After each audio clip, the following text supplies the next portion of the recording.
Salut les bien-aimés, aujourd'hui nous vous présentons un message spécial de la part du Seigneur prêché par votre serviteur, le pasteur Kosik Bafa. Bonne condition d'écoute à vous.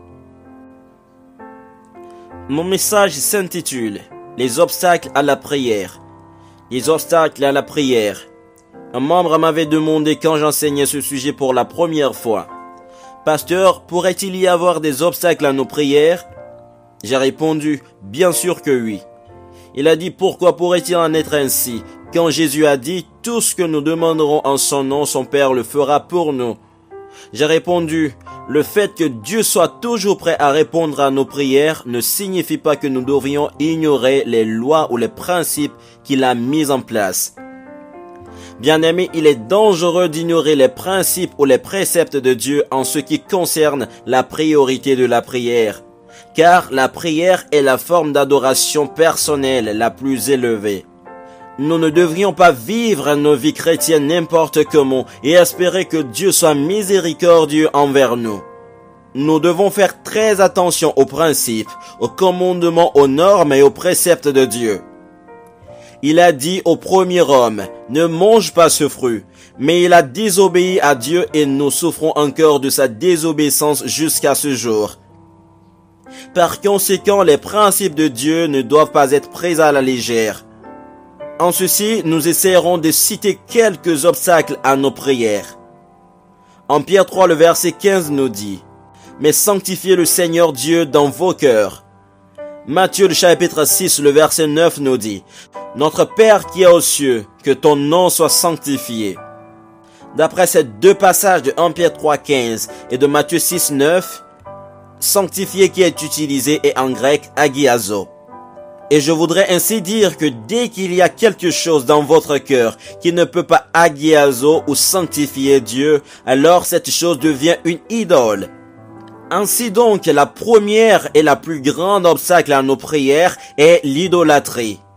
Exode 20, le verset 5 nous dit « Tu ne te prosterneras point devant elle, et tu ne les serviras point, car moi l'Éternel ton Dieu, je suis un Dieu jaloux, qui punit l'iniquité des pères sur les enfants jusqu'à la 3e et à la 4e génération de ceux qui me haïssent. » Qu'est-ce que l'idolâtrie? Bien-aimé, l'idolâtrie est le dévouement à un objet physique plutôt que Dieu. C'est la dévotion à quelque chose ou l'attachement à quelque chose que Dieu. C'est aussi quelque chose que votre esprit, votre pensée et votre âme aiment plus que d'être en présence de Dieu. C'est quand quelque chose prend plus de place dans votre vie que Dieu. Quelque chose ou quelqu'un qui a plus de valeur que Dieu dans votre vie. Bien-aimés frères et sœurs, peut-être vous aimez aller en retard à l'église, du fait que vous prenez chaque dimanche matin le petit déjeuner. Et beaucoup accommodent cette mauvaise habitude jusqu'à dire que Dieu lui-même le sait. Et ils pratiquent la désobéissance au nom de la miséricorde de Dieu. C'est une idolâtrie mes bien-aimés, parce que rien ne devrait être plus précieux que d'arriver à temps à la présence de Dieu. Rien ne devrait être plus précieux que Dieu dans notre cœur. D'autres sont toujours pressés d'aller au boulot, à l'atelier, au marché, à l'école ou faire des affaires, mais ne se dépêchent pas le dimanche matin pour être à l'heure à l'église. Pour certains, la télévision devient leur idole, car elle prend beaucoup de temps. Ils ne lisent pas la Bible et ne prient pas assez. La vérité fondamentale est qu'au moment où quelque chose a plus de valeur que Dieu dans votre vie, cette chose devient de l'idolâtrie. Ainsi, bien-aimés, voici une vérité que vous n'avez probablement jamais entendue auparavant. Mais je veux vous en mettre au courant aujourd'hui. De la Genèse à l'Apocalypse, la seule et unique chose dont Dieu est jaloux est l'idolâtrie. Je veux le répéter. De la Genèse à l'Apocalypse, la seule et unique chose dont Dieu est jaloux, c'est l'idolâtrie. Lorsque l'adoration qui est due à Dieu est donnée à quelque chose d'autre ou à quelqu'un d'autre, cela devient donc de l'idolâtrie. Alors nous devons toujours sanctifier Dieu dans nos cœurs. Nous ne devons pas donner plus de valeur à quelque chose ou à quelqu'un que Dieu. À partir d'aujourd'hui, mes bien-aimés, commencez à analyser très bien votre vie et découvrez s'il y a quelque chose que vous placez au-dessus de Dieu.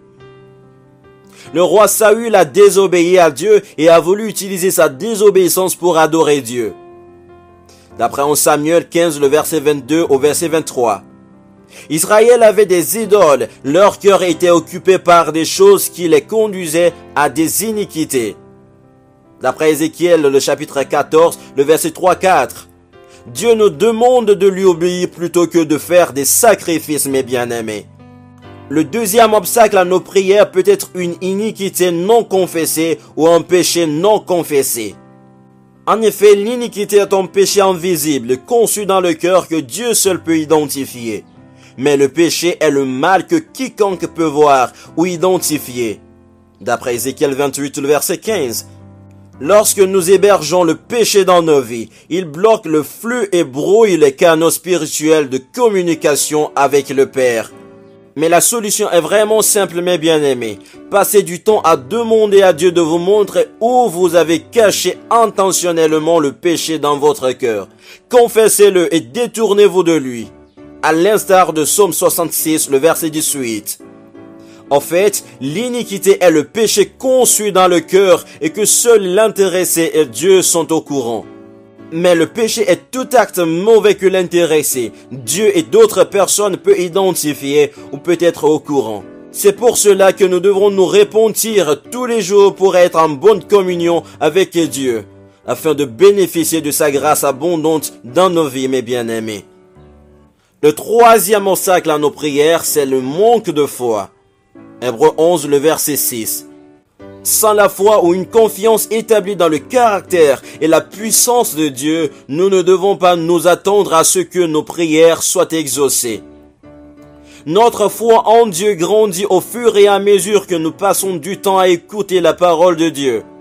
Mes frères et sœurs, nous avons un bon Père et il mérite notre confiance inébranlable lorsque nous prions. Quatrième obstacle, c'est la désobéissance. Pourquoi Dieu nous bénira-t-il alors que nous ne lui obéissons pas? Comprenons donc ceci. La prière exaucée et l'obéissance à Dieu sont inextricablement liées. D'après 1 Jean 3, le verset 21 au verset 22. Le cinquième obstacle, c'est la malhonnêteté ou le manque de transparence avec les autres. Bien-aimés, c'est un grand obstacle à nos prières.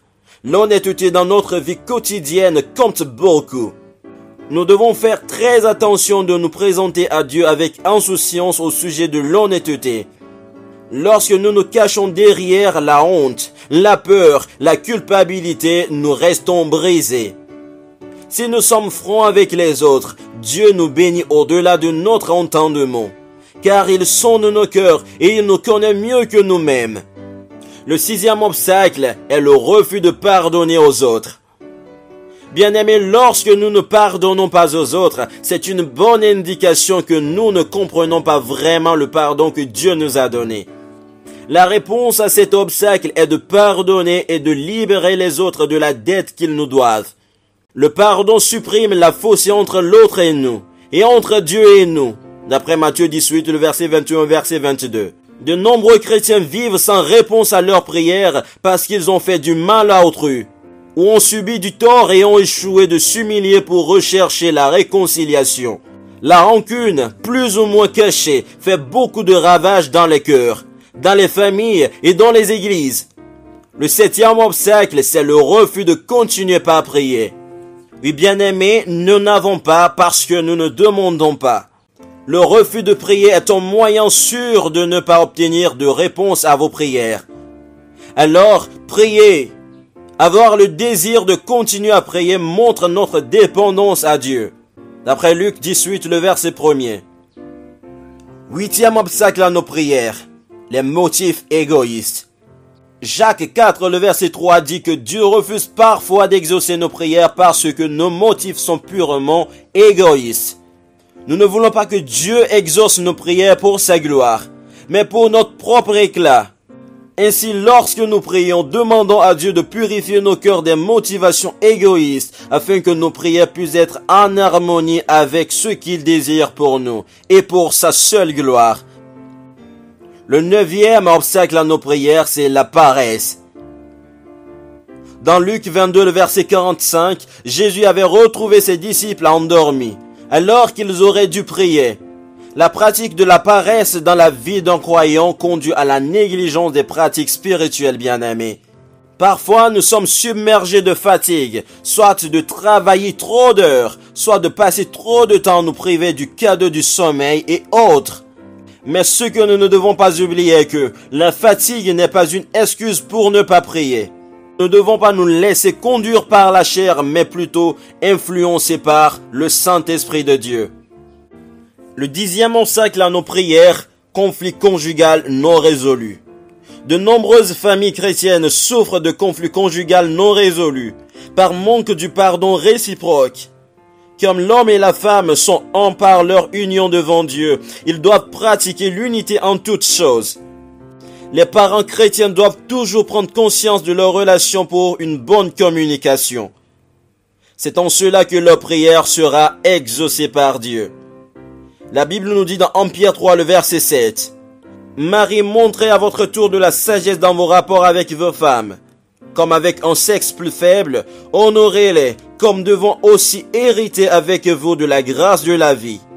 Qu'il en soit ainsi, afin que rien ne vienne faire obstacle à vos prières. » Nous pouvons retrouver ces mots dans Colossiens 3, verset 13 également. Le 11e obstacle à nos prières, c'est l'hypocrisie. Matthieu 6, le verset 5. L'hypocrisie, c'est se comporter différemment de ce qu'on prétend croire. La Bible emploie un terme dérivé du terme grec pour acteur, qui signifie littéralement celui qui porte un masque, c'est-à-dire celui qui fait semblant d'être ce qu'il n'est pas. Bien-aimé, la Bible qualifie l'hypocrisie de péché. Elle peut prendre deux formes: agir d'une manière contraire à ce que l'on prétend croire ou mépriser les autres sans tenir compte de ses propres failles. Bien-aimés, nous devons appliquer une politique de tolérance zéro contre le péché, surtout dans notre propre vie. Tout ce que nous faisons doit être cohérent avec ce que nous croyons et avec notre identité chrétienne. Le 12e obstacle à nos prières, c'est l'orgueil et l'arrogance. Proverbe 16, le verset 18 au verset 19 et Jacques 4, le verset 6. L'Écriture nous expose les conséquences de l'orgueil et l'arrogance. L'orgueil ou l'arrogance empêche beaucoup de gens de recevoir des réponses à leurs prières. L'orgueil, c'est garder pour soi la gloire qui doit revenir à Dieu seul. C'est un culte que l'on se rend soi-même. Certainement, bien-aimés, tout ce que nous accomplissons sur cette terre aurait été impossible si Dieu ne nous en avait pas donné la force et ne nous avait pas soutenus. La Bible nous avertit que Dieu déteste les cœurs orgueilleux et arrogants. 13e obstacle à nos prières, c'est la répétition sans signification. Job 35, le verset 12 au verset 13. Jésus a dit dans son sermon sur la montagne: « En priant, ne multipliez pas de vaines paroles comme les païens, qui s'imaginent qu'à force de paroles, ils seront exaucés. » Matthieu 6, le verset 7. Le Seigneur Jésus nous avertit que Dieu ne nous écoutera pas davantage en répétant les mêmes mots encore et encore. Notre Père Céleste ne s'intéresse pas à la multiplication de mots et à des styles de voix. Ce qu'il veut, c'est que la vérité soit au fond du cœur. D'après Psaume 51, le verset 8. Jésus met en avant le fait que la répétition de paroles ou de formules est une pratique païenne qui ne doit pas se retrouver dans la prière chrétienne. 14e obstacle à nos prières, c'est le fait de ne pas demeurer en Christ et dans sa parole. Jean 15, le verset 4 au verset 7. Demeurer en Christ, c'est vivre ou persévérer en lui, mes bien-aimés. L'expression demeurer en Christ reflète une relation d'intimité, pas une simple connaissance superficielle. Dans Jean 15, le verset 4 au verset 7, Jésus exprime à ses disciples l'importance pour eux de rester attachés à lui à l'aide de l'image d'une vigne. Demeurez en moi et je demeurerai en vous. Si vous demeurez en moi et que mes paroles demeurent en vous, demandez ce que vous voudrez et cela vous sera accordé. 15e obstacle à nos prières, c'est le manque de compassion. Proverbe 21, le verset 13. Le terme hébreu et grec qui traduit compassion dans la Bible signifie miséricorde, sympathie, pitié. Nous savons que la Bible présente Dieu comme un. Mais toi, Seigneur, Tu es un Dieu miséricordieux et compatissant, lent à la colère, riche en bonté et en fidélité. Psaume 86, le verset 15. Bien-aimé, sa compassion, comme tous ses attributs, est infinie et éternelle. De même, Dieu nous appelle à pratiquer la compassion envers nos prochains. 16e obstacle, c'est le fait de ne pas demander selon la volonté de Dieu. Jacques 4, le verset 2 au verset 3. Vous convoitez et vous ne possédez pas. Vous êtes meurtrier et envieux et vous ne pouvez pas obtenir. Vous avez des querelles et des luttes et vous ne possédez pas parce que vous ne demandez pas. Vous demandez et vous ne recevez pas parce que vous demandez mal dans le but de satisfaire vos passions. Ainsi, mes bien-aimés, si nos prières sont motivées par une simple satisfaction de nos propres passions, ces prières peuvent ne pas être exaucées par le Seigneur. Le 17e obstacle à nos prières, c'est le fait de ne pas demander au nom de Jésus. Jean 16, le verset 24. Bien-aimés, prier au nom de Jésus signifie prier avec son autorité et demander à Dieu le Père de répondre à nos prières parce que nous venons à lui au nom de son Fils Jésus. Le 18e obstacle à nos prières, ne pas rechercher la justice de Dieu. La justice est un terme utilisé pour désigner ce qui est juste ou ce qui devrait être.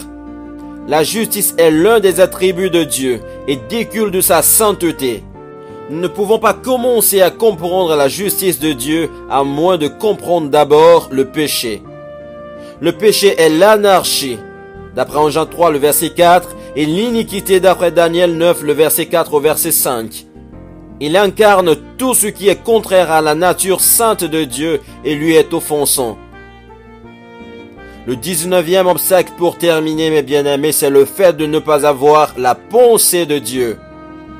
Philippiens 4, le verset 8. Mes frères et sœurs, peu importe la beauté d'une prière, si la pensée derrière cette prière n'est pas selon les vérités dans Philippiens 4, le verset 8, elle devient un obstacle à la prière. Ainsi dans Philippiens 4, 8 nous dit, « Au reste, frères, que tout ce qui est vrai, tout ce qui est honorable, tout ce qui est juste, tout ce qui est pur, tout ce qui est aimable, tout ce qui mérite l'approbation, ce qui est vertueux et digne de louange soit l'objet de vos pensées. » Ainsi, mes bien-aimés, nous devons toujours et toujours juger nos pensées afin d'être exaucés par Dieu. Que le Seigneur vous bénisse.